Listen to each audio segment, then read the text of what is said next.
তারি style chicken একটি panjabi dish, যা মোটামুটি সব ধাবা বা রেস্টুরেন্টেই পাওয়া যায়।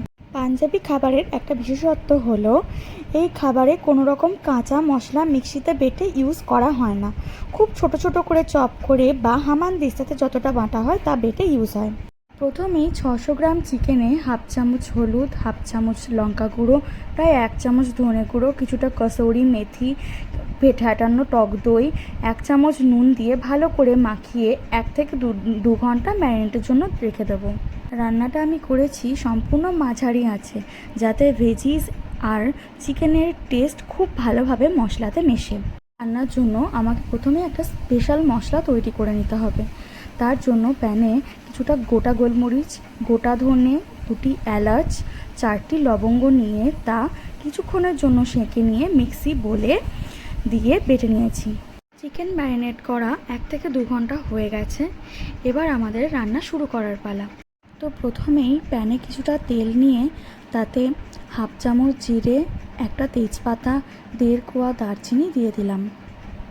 এবার তেল থেকে একটা সেন্ট বের হলে তাতে ছোট ছোট করে কাটা কাঁচা লঙ্কা, আদা কুচি, রসুন কুচি দিয়ে দিলাম। আদা রসুনের কাঁচা গন্ধ চলে গেলে 3টি মাঝারি সাইজের পেঁয়াজ খুব ভালো করে চপ করে প্যানে দিয়ে দেবো। এরপর কিছুক্ষণ টাইম নিয়ে কুক করে নেব। কালার একটু ডার্ক হয়ে আসলে কোরিয়েন্ডার স্টেমকে চপ করে প্যানে দিয়ে দেব। আরও একটু কুক করে প্যানে ছোট ছোট করে চপ করা একটা টমেটো দিয়ে দেব। এরপর এতে 1 চামচ লঙ্কা গুঁড়ো, 1 চামচ ধনে গুঁড়ো ও পরিমাণ মতো নুন দিয়ে বেশ কিছুক্ষণ কুক করে এখন দেখব ভেজিসগুলোর পরিমাণ কমে এসছে, অর্থাৎ সেদ্ধ হয়েছে। এরপর ম্যারিনেট করা চিকেন পিসেসগুলো প্যানে দিয়ে দেবো।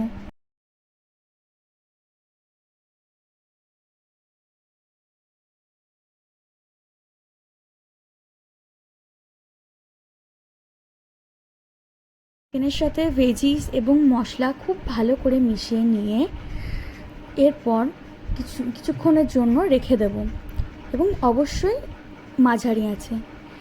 এরপর চিকেন থেকে এরকম জল বার হলে পিসেসগুলি ওই জলের মধ্যে ডুবিয়ে দেওয়ার চেষ্টা করব, যাতে তা সেদ্ধ হয়ে যায়। চিকেনের জল একটু কমে আসলে আমরা তাতে আগে থেকে চপ করে রাখা কোরিয়ান্ডার লিভস দিয়ে দেব। এবার দিয়ে দেব আগে থেকে বানিয়ে রাখা স্পেশাল মশলা, ভালো করে মিশিয়ে নেব। এরপর দরকার হলে আরেকটু জল দিয়ে মিশিয়ে পরিমাণ মতন গ্রেভি রেখে রান্না করে নিলেই রেডি আমাদের তারি স্টাইল চিকেন। বাড়িতে একবার হলেও অবশ্যই ট্রাই করে দেখবেন এই রেসিপি। কথা দিচ্ছি রেস্টুরেন্টের থেকে কম কিছু হবে না। আপনারা রেস্টুরেন্টে যেমন খান সেই রকমই স্বাদ পাবেন। আর এই রেসিপিটা সব কিছুর সঙ্গেই পেয়ার করতে পারেন, ভাত, জিরা রাইস, ফ্রাইড রাইস, রুটি, পরোটা, লুচি সব কিছুর সাথে। আমার এই রেসিপিটি কেমন লাগলো জানাবেন। ভালো লাগলে লাইক, কমেন্ট, শেয়ার, সাবস্ক্রাইব করবেন। Thank you.